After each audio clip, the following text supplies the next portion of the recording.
What's up, y'all? Will here at Schedulefly.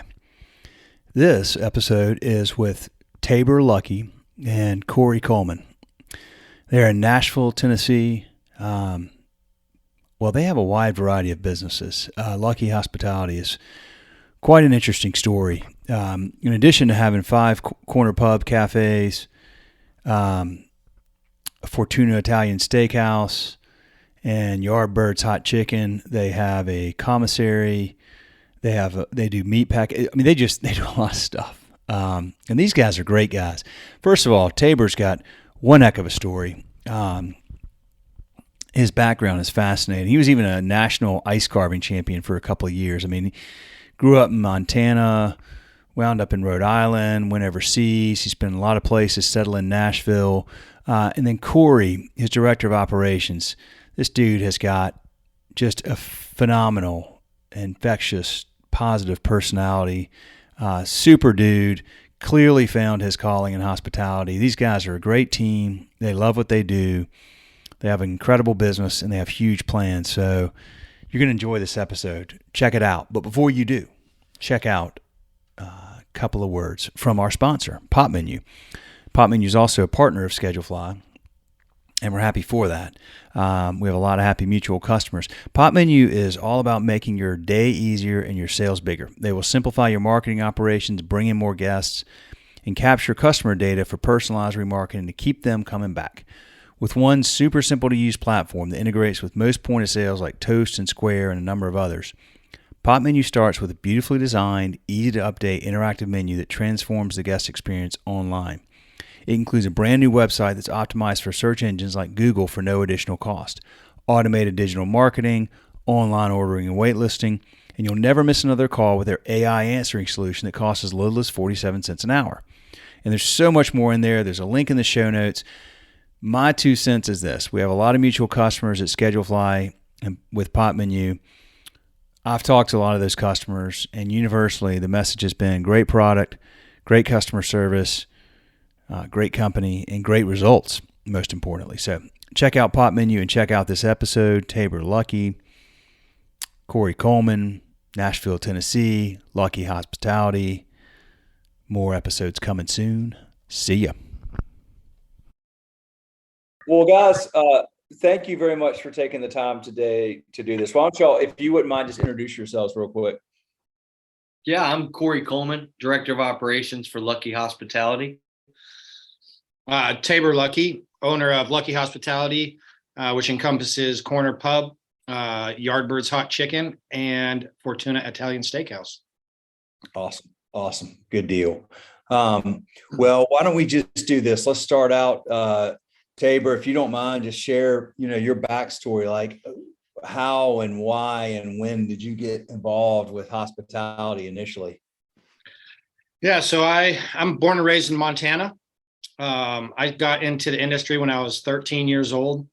It was kind of a weird story. It was the first day of summer break.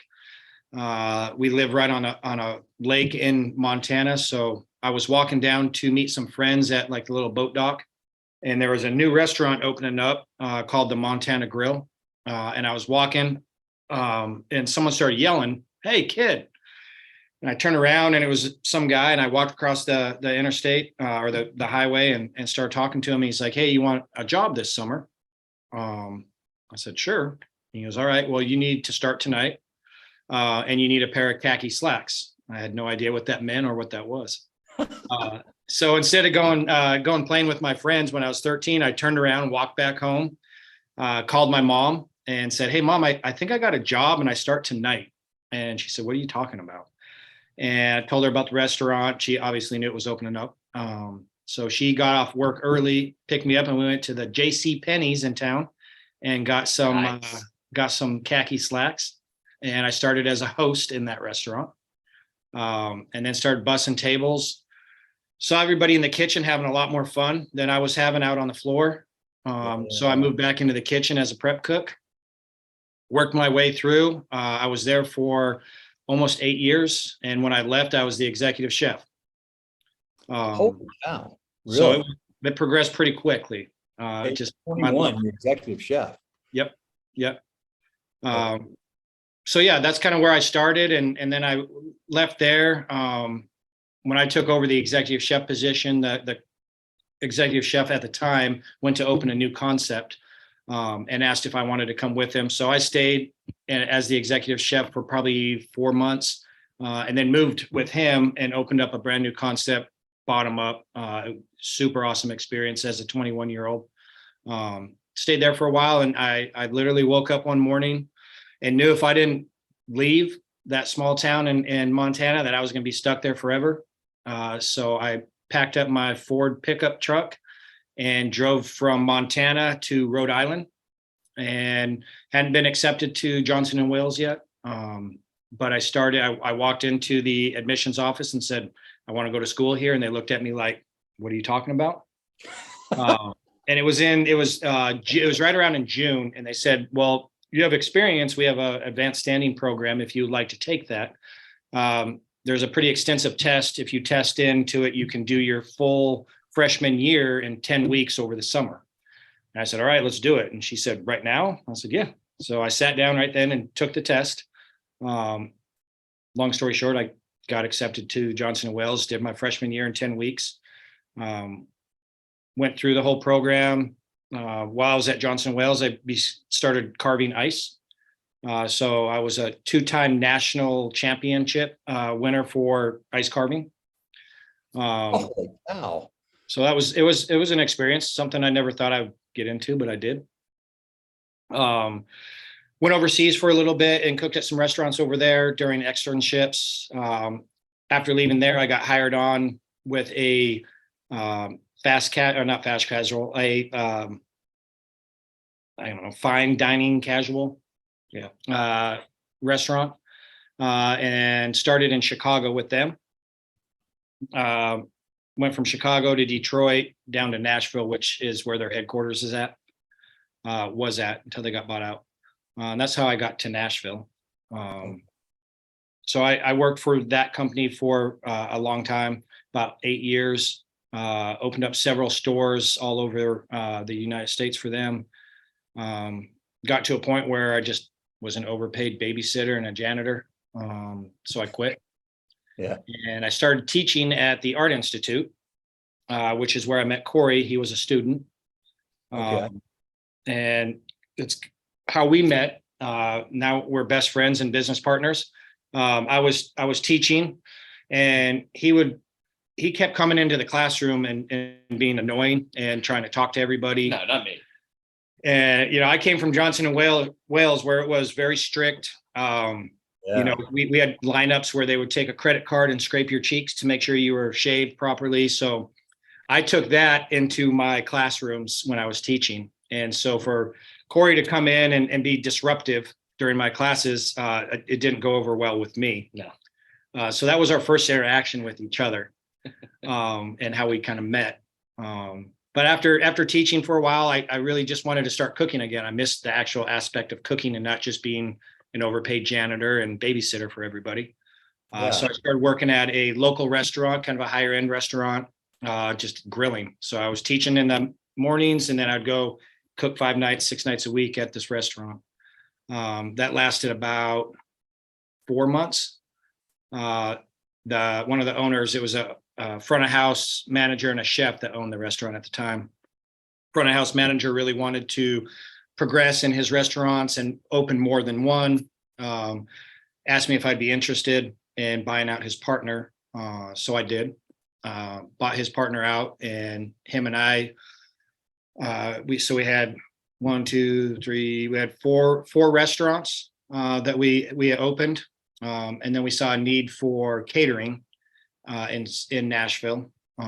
So we opened up a catering company as well. Ended up being one of the biggest catering companies in Nashville. We're doing 400 plus events a year.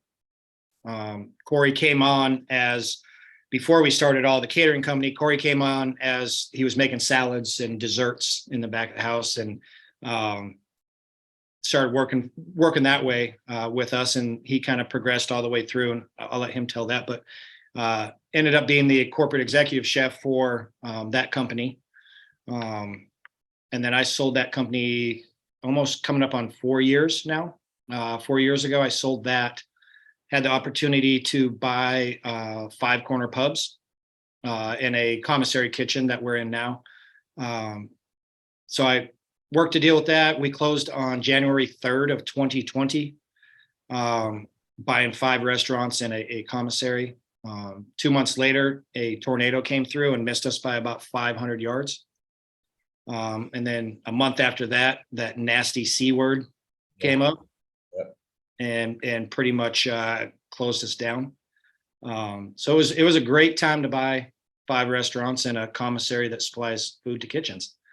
Yeah, it was a struggle, but Cory and I, we went straight into what do we need to do to survive and what can we do? So when I say we, it was literally him and I. We went into a home delivery service. We were delivering 6 packs of beer, toilet paper, steaks, side items, whatever.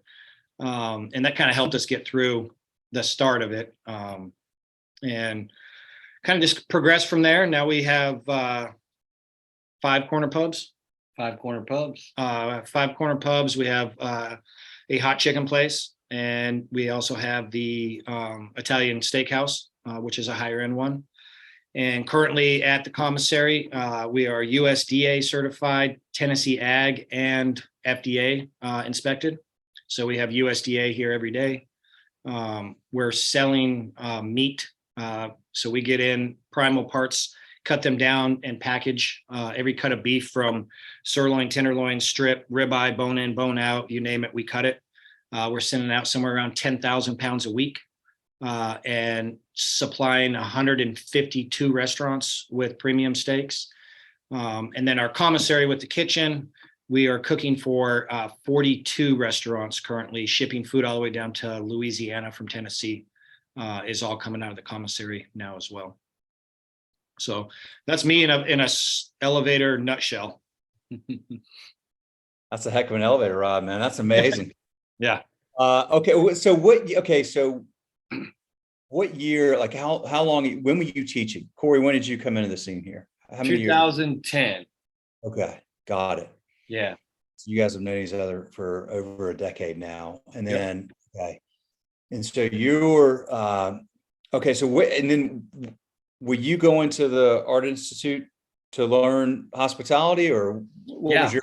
Okay. Yeah. So I'm originally from Virginia, born and raised in the Shenandoah Valley of the Blue Ridge Mountains. It's the beginning of any good country song there.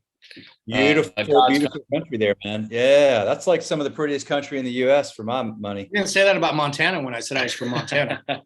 Well, it's funny. I did want to ask you about that because I've not been to Montana, but I've read and watched River Runs Through It 1,000 times, and I've been to Wyoming. I haven't been all the way out to Montana just yet, but no. Well, not that you're in bad country now. Nashville's beautiful, man. I was actually looking forward to that drive. I was going to drive it. It's like a 6-hour drive I'm in Charlotte, and we went a year and a half ago. We took an RV from Waxhaw, North Carolina to Boulder, Colorado, and first night on the road was in Nashville, and that was getting there and then leaving there and heading west was about the prettiest part of our drive. So. Awesome. Anyway, I'll let him finish. I'm sorry. Oh yeah, no worries. So yeah, born in Waynesboro, Virginia. Loved growing up there. It's a beautiful place to live. It's a beautiful place to raise a family. But in between turning 18 and raising a family, it's sort of a black hole up there. So, I originally went to school as a vocal performance major. I love to sing. So moving to Nashville is kind of a easy transition for me. It's not like I wanted to pursue music, but I love being around it. It's one of, other than food, it's one of the other favorite parts for me to sort of display artistic ability, other than food. Can't hold a lick as well as I used to. I'll tell you that much. But do you sing country music or any kind of music? I was classically trained, but my playlist is very eclectic. Everything, from the Four Seasons, classical music, all the way to, I'll listen. You'll hear me sing some Big Crit, some of that country rap music. But with that being said, it's one of those things for me where I wanted to find a new avenue, do something different. Decided, I've always loved food. I thought at the time I was pretty good cook, until we got to culinary school. But wanted to move to Nashville and just, get outside the box. And, I was scared, didn't know what to think, didn't know what to do. So, when those are the moments that I found throughout my life that I tend to just hold on tight and enjoy the ride the most when I have no idea what's coming next. So that's what I did. And the rest is history. Went to culinary school, disrupted Tabor's class, got thrown out a couple times from there, and then started out as the salad boy in the back, making salads and desserts, and, sort of graduated from culinary school, pulled Tabor aside and was like, hey, I want to learn everything you're doing. I want to know what you're doing, why you're doing it. And he was like, maybe, I'm not sure right now. And then started working at the other two concepts that he owned at the time. And like you said, when the catering call came, he pulled me aside and said, hey, you still ready? I was like, born ready. Let's do this. And, we saw a $2.5-3 million company grow to 11 million. And no time, it felt like. So it was a hell of a ride, and we had a great time. But like Tabor touched on, going into taking over these restaurants, we found an opportunity where they were all just a bit disjointed, and we wanted to bring them together to be a cohesive brand. Whether you went Corner Pub downtown, Franklin, Bellevue, or Brentwood, you got the same food, the same service, and the same drinks. So we had a good 5 weeks of operations, starting to bring that together and starting to get some headway. And then, as you said, tornado and COVID both sort of took the wind out of our sails with that. Punch us right in the nuts. Mm-hmm. Yeah. But like you said, we switched to hustle mode. I mean, we started, if you were within a 5-mile radius of a Corner Pub, we would deliver you toilet paper, beer, our fresh cut steaks, our sides, anything that you needed. We switched to hustle mode. And, some people didn't feel comfortable going to the grocery store. They were like, hey, for these 3 weeks that we're quarantined, it's only going to be 3 weeks, right? We'll just stay home. So we were able to, help the communities that we work and live in by delivering these things. Little did we know it would last a little bit longer than 3 weeks. 3 weeks. Remember they said 3 weeks. Yeah. Flatten the curve. Golly. Well, man, guys, what a cool duo you guys clearly are. And what a great story. There's so many things I want to ask you about. The first one being that I'm curious, when you buy a restaurant or you buy a group of restaurants, like I don't know anything about the economics of buying a restaurant. Like, how do you value a restaurant? Is it by revenue? Is it by, profitability? Like, how do you figure out that, what a restaurant is worth? There's several different factors. And when I bought this restaurant group, they had a professional appraiser come in and appraise all the equipment. Obviously, that's a big part of it. With restaurants, it's hard to show profit sometimes and not show profit sometimes. So, you take P&Ls for a grain of salt in restaurants. So it's really, when I bought Corner Pub, it was more on what I think I can do with it, and not think what I know I can do with it and how I can grow it. I always knew Cory was coming with me from my old company that I sold. So, I knew I had a solid person that would come in and help me build it. And what, like Cory had said, is make it adhesive in one group. So it was really valued in different ways. And this was kind of unique because I put together the offer to buy it. Nobody really told me. And I hadn't ever done this before. I've built restaurants, bought restaurants, run restaurants, but on a single level. This was a pretty huge acquisition with 5 restaurants, as well as the commissary, some real estate involved. So it was a first time for me. And I did it pretty much by myself. And, came up with values that I thought were fair. And kind of just put together performas for each restaurant. The commissary that we're in now was very underutilized. I knew what we could do here. So it was, I don't know if that's how they all go, but that's how this one went, was a lot of sleepless nights and me going back and forth with my wife saying, hey, what if we offer this, but this or that? And she's like, well, that sounds like a lot. And I'm like, yeah, it's a lot. Any way you look at it, it's going to be a lot. But yeah, it was a unique opportunity. It took 6 months, almost 7 months from the time that we started talking to closing. Was a full 7 months of negotiations. Approach them, or was the business for sale, or did you just They approached me or something, or how did they had heard that I had sold my other business. And the gentleman that I bought it from was ready to spend some time with his grandkids and wanted to get out of the business. He'd been in it for over, I don't know, 20 years probably. So he was ready to sell and he was ready to get out of it. So I was approached and yeah, like I said, it took about 7 months. And then tell me about y'all. You have the 5 corner pubs. What about the other 2 concepts? Were those ones that y'all bought, or were they your concepts? So when we took over Corner Pub, there was 5 corner pubs. There was one I did not buy out in Mount Juliet that was bought by someone else. So since we took over, we opened one brand new one in Cool Springs. And then there was a Mexican concept that I bought as well that just, it wasn't good, had bad reputation. We did everything we possibly could for menu changes, marketing, but we came to a conclusion at the end of mid last year that we just needed to dump it and do something different. So that's where Yardbirds came up with a kind of a fast casual grab and go hot chicken place. We've got some pool tables in the back, some golden tea. We're really focusing on industry people for late nights, surrounded by lots of businesses. So we'll do a lot of catering. That's how that came about. Okay. Fortuna Italian Steakhouse, which Cory and I both own.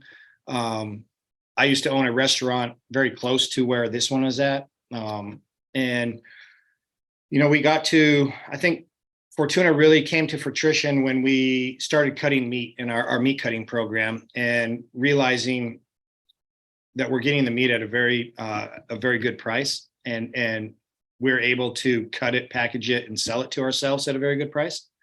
So we started talking, and I'd been eyeing this building for a while that I wanted to move into. So I reached out to the landlord and we started talking, and one thing led to another. And, you know, me and Cory sat down and had some long conversations about, you know, is this something we want to do? Is it, you know, it's going to be a big risk coming out of COVID, trying to open a restaurant that's high end in a smaller community that's not in Metro Nashville. But we felt like the time was right and that community was going to support us. So we pulled the trigger, and you know, it was it's been a heck of a 9 months. We're still working kinks out every day. But we've had great response, and moving forward with that every day. I love the concept, the food. We're able to, you know, serve some amazing steaks at prices that you can't get if you go downtown. Like I said, we are cutting steaks for 152 restaurants, some of them the highest end restaurants that we have in Nashville and Tennessee. And we're serving those same steaks at Fortuna for a lot less than if you drive downtown and get that same one. So that's kind of how those two came about. Was this? You're cutting out on us. Your part of the business that the commissary saw that the commissary could do more than it was when you bought it. You're gonna have to repeat that. You were cutting out. I couldn't hear anything. Yeah, I hope that might not be my internet connection. Might have an issue. Are we good now? Yeah, we're good now. I closed a bunch of apps, but I don't think it was my end. It doesn't look like my end is messing. Yeah, maybe. Well, I was asking about this. So the commissary, when you bought that, you saw it was underutilized, but you weren't doing all the meat processing there prior, right? Is that what y'all added to it? we've added a lot. So we do a lot of third party co-packing as well as, like I said, we're cooking for 42 restaurants. So at the time when we purchased it, there was maybe 4 or 5 restaurants plus corner pub. So they were cooking for 7 restaurants, maybe out of a 10,000 square foot facility. 4 employees. And 4 employees. So, for instance, last month was our highest grossing month we've ever had here. And we doubled what we did last year at this same time in 1 month. So, we went from 250 to 500,000 in 1 month. And that's kind of where we're at now. And our business model moving forward with opening more corner pubs is, the commissary is the way of the future. And I think COVID kind of propelled that. And, we cook food fresh. Like you get mashed potatoes, we get the whole potato in, we cook it, it's bagged, and everything is produced here at the commissary, and it's fresh. It's not, nothing comes from a powder or a mix. It's the same product that you would get if you produced it inside the restaurant. We're just doing it on a large scale where we're able to control the consistency, the quality. The downtown location of Corner Pub is our biggest and busiest store. It has 1 4-foot prep table in the entire restaurant. And that was designed knowing that the commissary is going to be supplying the food for it. So currently we do about 25% of Corner Pub's food comes from the commissary. By the end of the year, we want to get somewhere around 35 to 40. And by next year, I want to get it up to about 70 to 75% of all the products that you eat in any corner pub will come from a commissary, from our commissary. Okay. So I go into a corner pub and I order mashed potatoes or I order a burger. That food was cooked in the commissary, brought to that location. Like how just give me how does the logistics behind that work? So we order just like you would order from PFG or anybody else. Our chefs in each restaurant will place an order with the commissary chef. And so, instance, like we do all of our salad dressings, all ranch, honey mustard, blue cheese, all that comes from here as well. So hamburgers, you said hamburgers. So every hamburger that we sell is fresh, never frozen. We have a hamburger machine that patties out 2,200 burgers in 67 minutes with a piece of patty paper in between each one. Okay. That all comes from here. So all of our stores have steamers in them. So we'll use the instance of mashed potatoes. Mashed potatoes are made here fresh, whole potatoes, seasoned. Everything is on a recipe. We bulk it. We make, I think it's like a 200-pound batch recipe.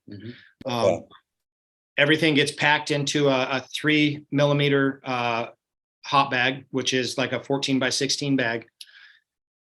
We label it with the ingredients, the expiration date, the production date. That goes into the cooler. We self-distribute to ourselves 2 times a week. So then that bag of potatoes goes to the store. They put it into a steamer. The steamer brings it up to temperature in 12 minutes, and then it goes into our holding, whatever we're holding it in. So everything we do everything from our meatloaf. We go as far as making our cornbread mix here. So when it goes to the store, you literally open the bag of cornbread mix, pour it into our muffin pans, bake it, and it's done. So we're really taking out at least 2 prep people from a labor standpoint from every restaurant and being able to produce it here at a higher quality and more consistency. High quality, consistent, and then the volume you want to get to 70%. So you're doing it there eventually 70%, and then you're self-distributing to all your locations. And then you've got the amount of cost you're cutting from all that is massive, I would imagine. Same thing with restaurant build-outs. We plan to open 45 more corner pubs. And with this concept, we're able to shrink the size of the kitchen greatly. So everything is going to be coming from a commissary. It gives us, the opportunity to go into a 4,000 square foot space, and instead of having 1,000 square foot as a kitchen, we can shrink that to 500 square feet because we know we don't need any prep. We don't need, a huge cooler because everything's already made, everything's already prepped. But the quality and the consistency is going to be the same as the restaurant next to us that's prepping 7 days a week, using 5 prep people and doing it on a daily basis. That's what we're shrinking the size of our kitchen, and basically the revenue center, which is where people sit and order the food. We're able to expand that and make that larger. So you want to open 45 corner pubs? 50 total is our goal. Like, are you going concentrically out from Nashville, or what's your geography? Correct. We can do probably 3 to 4 more within the Nashville area where we can still use this commissary. And then from there, we'll go Birmingham, Chattanooga, kind of work our way south until we get down into Florida. But that being said, we know, analyzing all our data, that we need 3 corner pubs will support a commissary. So what we're going to do is we'll go into a new market that we're not in yet. We'll bring a food truck in for brand awareness while we're building out our commissary, and we'll scout out 3 locations that we're going to build corner pubs at. And then we have all the third-party business that's going to come with us. We have a lot of relationships with some large mainline distributors. Same thing with our meat cutting program. We have a lot of people that have interest in us going in other states, being able to do that as well. So we'll go in, move in, open a commissary, have the food truck moving around, getting brand awareness while we're scouting out 3 new places to open up corner pubs, and securing all that third-party business as well as co-packing and stuff like that. Okay, so 1 commissary, 3 locations, and you just keep replicating that in different markets. Or as many locations as the market will bear, of course, but at least 3 corner pubs. At least 3. Okay. I need And 3. I need 3 corner pubs to pay for the commissary, basically. You need 3 corner pubs to pay for the commissary. Okay. And will the commissaries that, like, do you envision your commissaries in other markets being as big as the one you have there? So where you're serving all these other brands as well? 100%. Yes. Oh, yeah. It's the way everybody's moving. We turn away more business on a weekly basis than we accept. And why do you turn business away? Like, what's the? We're at our refrigeration is at full capacity. We are looking to expand to another 5,000 square foot footprint, adding a 2,700 square foot cooler, and then we can start taking on more business. How many other brands do you serve now out of that commissary? We are cooking for 42 restaurants. Well, okay, and you said as far as out of state, right? Is that what We ship all the way down to Louisiana. How often do you ship down there? We have a big order going out Every 3 to 5 weeks. Yeah. Use broadline purveyors for that. We are not in the distribution business. We don't distribute. So we hook up with whether it's PFG or any of the other mainline providers. They come in and pick it up from us, and then they take it back to their warehouse, hold it and distribute it from there. Okay. So this is where restaurants are going. The sharp ones are going in and saying, look, you cut your labor, you expand your revenue footprint within a restaurant, particularly as you start adding new locations, you reconfigure it in a different way. You're cutting out prep, you're streamlining and cutting costs and making things very consistent across okay. This makes a ton of sense, guys. I'm sure we have customers that are doing this. I just don't know of any. You seem to be ahead of the curve with this stuff, but maybe I'm wrong. I don't know. I feel like we are some days, and some days I feel like we're 17,000 steps behind where we should be. It depends on the minute of the day of how I feel and how we think we're doing. But there's nothing like what we're doing in Nashville. When we opened our meat cutting, for example, this is a good example. Any chef in Nashville that was ordering a steak, a custom cut steak, would have to order on Monday and they'd receive it on Thursday. And that's, it was coming from out of state or far away, just that lead time of ordering that steak. So what we do now with with PFG is who we're cutting most of our meat for.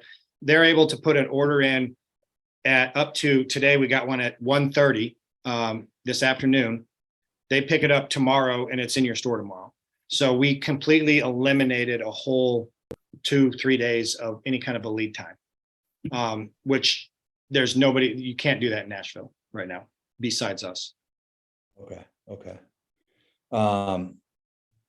Man, I wish I could get some of that meat from you. I buy, my cousins have got a If you cattle would have come farm. up here, I would have sent you home with some. Dude, I buy a quarter of a cow from him like every few months. And we eat beef on the daily around here. Got my mouth watering. Yeah. My wife is sick of beef. Like, we started this 9 months ago, and I bring home steak every single night. And she's like, will you stop bringing home steak? I'm done with this. Yeah. I do my own thing a lot of times around here too. My whole family's like, dude, you eat meat like constantly. Really? My 8-year-old daughter will go to a restaurant, and hers is more expensive than mine because she has to have a filet or a ribeye. Like, I don't want chicken tenders. I'm like, you're 8 years old. She's like, I know, man. You spoiled her. That's for sure. 8-year-old getting a filet. That's awesome. Man, what a fascinating business you guys have. So tell me, Cory, like, you're director of operations there. Like, what are the main things that what do you spend most of your day focusing on? We really are big on company culture. Obviously, we want to make sure that we find 100% of the time that when our employees are happy, our guests are happy, right? So, we've been spending the last 3 years building our team. We've had hired people from outside or even from within the company. For instance, our beverage and our culinary director have been with the company for a long time, longer than we have. We like to find those rising stars that we're able to sort of cultivate up to that next level. And then, our food and beverage director, he comes with great experience, and he's a go-getter and likes to run by the numbers. So, just finding that team that we can build around us, one, and then two, as you said, sort of staying ahead of the curve, right? We feel that we are, but continuing to try and stay ahead of trends and find voids, not only in the communities we serve, but in the restaurant business as a whole, right? And be able to bring great food and great service with the ambiance that we have at Corner Pubs, at Yardbird's Hot Chicken, also at Fortuna Italian Steakhouse, but as a partner with some of these third-party people as well. We look for those long-lasting relationships. That's how we can sustain ourselves. That's how, Tabor and I are huge on quality of life as well. It's great to be able to have successful restaurants, but we want to be able to enjoy our time with our friends and our family as well. So, we don't always practice what we preach, but we want everyone to get that quality of life as well. So I think, what we've done over the last 3 years and what we're looking for towards the future is really being able to not only find how we can make ourselves better every day, but how we can help our communities be better every day. Culture. Yeah, he wears 1,000 different hats. I bet so.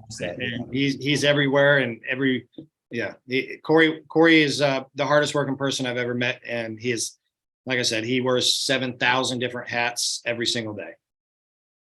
Well, that it's an interesting thing, because you said, we don't always practice what we preach. I mean, that work-life balance, which provides the sustainability of what you're doing, in perpetuity for a really long time, it is important you want that for your employees. And I know you can provide that for your employees. You got to make sure you're doing it for yourselves too, so you can keep doing it for a really long time. But it's hard, because to build what you guys have built, I mean, there's just no way around it. You have to have put in a ton of hours and worked really, really hard. And sometimes it gets challenging to find, that balance. You've got families, and, you find like, holy cow, I've barely seen my kids this week and I need to step back. But then you've got, you want to stay ahead of the curve. It's a tricky thing. You guys, seem to be doing it really well. But I mean, clearly what you've built and the amount of time you've done it,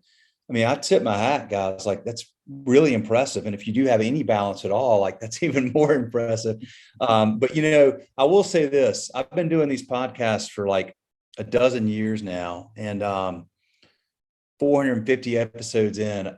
Culture, man, like, you can't say it enough. Like, that's been the consistent thing that I've seen from people that have been doing it a long time successfully.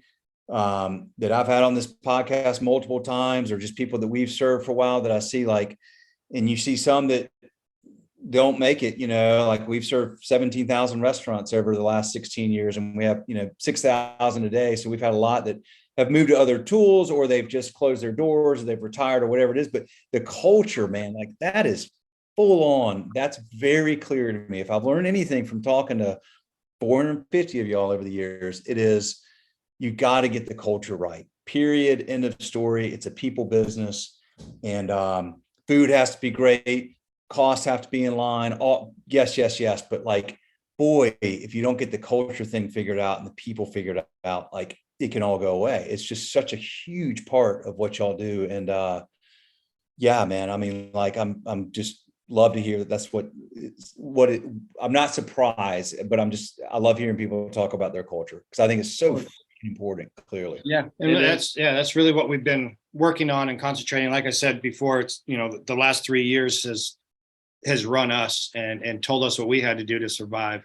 And I think we are now in a place where we can really focus in on our culture and build that within the company. I love people that are with us for 10, 15 years and making sure that they are excited to come to work. And there's a reason they're coming back to work. And, when someone offers them $1 more, they're not going to walk away for $1, because they know that, this is where they want to work and this is the culture that they want to be in. So that's something that Cory and I are really working on now. Finally having that opportunity to really take our time and put our missions together and making sure that culture is something that's going to be attractive to everybody. And we've made mistakes along the ways. No, make no mistake about it. Everybody's hired the wrong manager here and there, haven't they? We thought we were on a bad streak there a couple of years ago, but I think finally out of the C word, nobody wants to say COVID anymore. People are getting back into the business, and some folks are just getting into the business. It's their second or maybe third career in their life, and they're really good at hospitality. And it's refreshing to see that now. It really is. Well, one of the cool things about what y'all are doing, especially with growth plans like that, of having 50 or so corner pubs and food trucks and commissaries, is you're just providing massive amounts of opportunity for people that are part of your organization that, no, I don't want the extra dollar down the street, because I see what the opportunity lies ahead for me here to grow internally within this company. And you've got one of the great things I think about, restaurants in the hospitality world is it is a really, there's a lot of meritocracy. Like, it's the one industry, I truly believe this, where it doesn't matter color of your skin, socioeconomic background, like where you went to school. It just, like, if you're willing to show up, work hard, take good care of your teammates, take good care of the customers, man, there's just like endless opportunities in this industry. And it's really, like I said, it's just there's a lot of meritocracy. You can earn your way to doing what y'all have done, starting freaking 13 years old, like, hey kid, you want a job? And now look what you've done, Tabor. And, same with you, Cory. Like, I've got this, you go out there and you're taking classes, cutting up, and like, look now, like it's a great industry for that, for people that, really are like, that care about other people and want to be around other people that care about other people. It's freaking amazing. I love it. I want all of my kids to work at some point. Two of them have done this, and my third one's, he's only 13, so maybe he can get a job. But I want them all to at least one summer to work, for a restaurant, for an independent restaurant, where the owner, and you see like every step in the process, and it's a great industry. I really do believe that. Yeah, definitely. It is. And I tell you what, if I can do it, I feel like anybody can do it. But I'm not saying it definitely wasn't easy, and it's had its trials and tribulations, but it's been quite rewarding along the way. 100%. Yeah, I remember a long time ago, I was 15, so I was still at the same restaurant that I started at. Everybody was going out back smoking cigarettes, and I wasn't smoking cigarettes, so I was in the cooler and I started pulling out the racks and started sweeping just because I wanted something to do. And I'll never forget it. I was 15 years old, and the head chef walked in and saw me doing that. And he said, "What are you doing?" I said, I was bored. I needed something to do. And he made a point to tell everybody what I did. And I didn't think anything of it at the time. But it sticks with me. And I make sure that I call people out that are doing the same thing. Is, so many people just want to do what they're told, and they don't go outside of that. And, it's a small example of that, but it's stuck with me since I was 15 years old of, someone took notice of me just doing something I wanted to do because I wanted to do it. I think we've lost a lot of that, and a lot of employees now, they do as they're told, and then that's it. And they need to be told to do something else. And there's, making sure that we foster those people that are rising stars and people that are taking initiative is very important for us, and making sure that we're calling them out in a positive way and saying thank you. I think the word thank you goes a long way, especially in this industry where it's, you go from 0 tickets to you're in the shit in the weeds and everybody's cussing at each other. But being able to take that opportunity and say, thank you, good job, I truly appreciate what you're doing, is something that goes miles above anything else. And even, monetary compensation as well. People that feel appreciated are going to go out of their way to make sure that they take care of you or your business. So it's something that we try to do a lot. So important. People love validation. And look, when you're pointing out people that are going above and beyond and taking the extra step, then others hear it, and you see that that's valued, and that's something that y'all appreciate. Yeah, man, my daughter's a hostess at a restaurant here, and I told her yesterday, I sent her a text. I was like, hey, when people are leaving tonight, just do this. Say, thank you all so much for coming in. We really appreciate the chance to serve you, and just watch what happens. Like, you'll just, like, even something that simple, just, unfortunately, the bar is so low now for just taking great care of people, great customer service, great hospitality. Just looking somebody in the eye and thanking them genuinely is like kind of blows people away. Like it's it goes a long way. Cory and I say we're looking for we're always looking for that lost art of hospitality, because it is truly lost right now, and trying to bring that back, the little things. And when I'm at Fortuna, it's if a hostess doesn't open a door for a guest leaving or coming out, I'm the first one over there saying, hey, you need to open that door. If someone asks you where their bathroom is at, you don't point, you walk with them to the bathroom. And it's little things like that people are going to take notes of. And, they may not think about it at the time, but later on, they're like, you know what? They walked me to the bathroom. They didn't point where it was at and feel like they were, put out of place because I asked them a question, and they opened the door and said, thank you for coming. And we're genuine about it when I left and when I came in. So it's little things like that, especially at Fortuna, that we're really trying to push and do all the little things that I remember. When I go to a restaurant, if I spend $25 or $2,500, it's about the experience. And, if I had a great experience, I don't even look at the bill. It's not even something that I think about. If I had a shitty experience, I look at the bill and I'm like, man, that just wasn't worth it. So, that's what we're really trying to foster, even with the corner pubs, which is, a lot more casual, is just making people not think about what they're spending, think about the experience that they're having, with their family after the games, or, that date night, whatever it may be. We started something at Fortuna, which is kind of cool.